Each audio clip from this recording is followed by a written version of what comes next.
and Kim Jong-un are turning into a real problem, not just one that we could ignore as President Obama did and President Bush did. President Bush, of course, took him off the terrorist list. What a move. The Look what he did. I mean, you can say you got to prove it.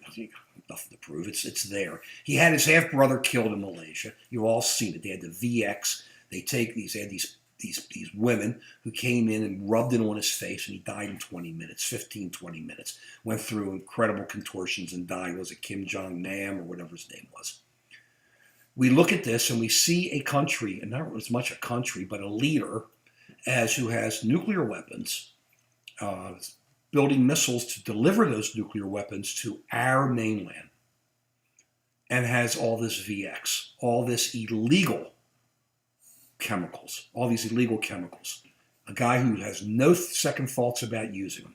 And we're going to have to make some real decisions in this country about what we're going to do to deal with him, because he's not going to stop. Now, in no way am I talking about dropping bombs on him or nuclear weapons or anything like that. I mean, that's nowhere near anywhere where we are right now. China's playing it tough and then finally stepping up by shutting down their coal imports, which I believe is like 1/3 or 40% of North Korea's income, right on China. It's about time you stood up. The North Koreans were coming here to talk with retired American diplomats to see if they could start a conversation with the Trump administration, and that was going to be in New York. And the Trump administration shut down their visas. Right on. Finally, right on. Something I could agree with right away. But we can't sit back, because you can't let a guy, he's just going to keep doing what he wants to do. I mean, look at him. He just does what he wants to do.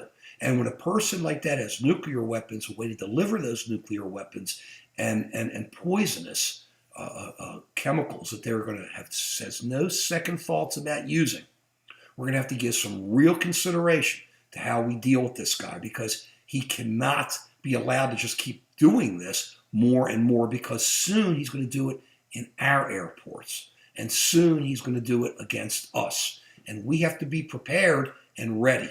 And what's our proactive move going to be? Shutting down the talks now, pulling their visas? Good step. China backing off and not buying, they're not backing off, but standing up and not buying their coal? Good. Let's keep the pressure on. We should designate them a terrorist state. We should go after them everywhere. This guy, there's only one way. We just got to keep talking and keep coming after him, because he's not going to back down until he realizes that he can't win, unless we find out that this guy doesn't care. He just wants to die. And that's not good. But we've got to keep pushing, talking, moving until we find out where we're going. This guy is more than a loose cannon. This guy is a killer. He's a murderer who will go anywhere to have it done. Very much like, it seems, he's almost like a protege of our friend Vladimir Putin, the thug who kills his people by radioactivity, or just blows them up, or puts them in jail.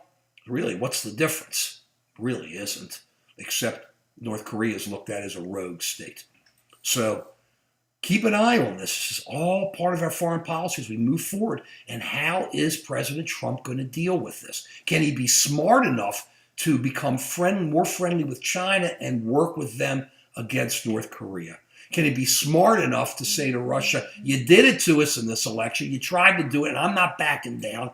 I'm going to deal with this.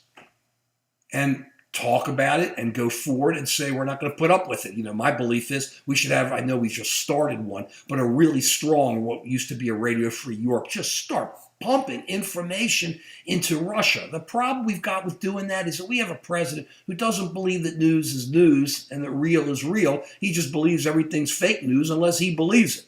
So that's a real problem for us. So as we go forward, keep an eye on this.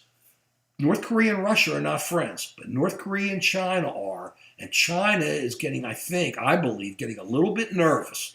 And they're a little bit nervous about us. So the question's going to be how this works out as we go forward. But a major flashpoint. Watch it. Peace.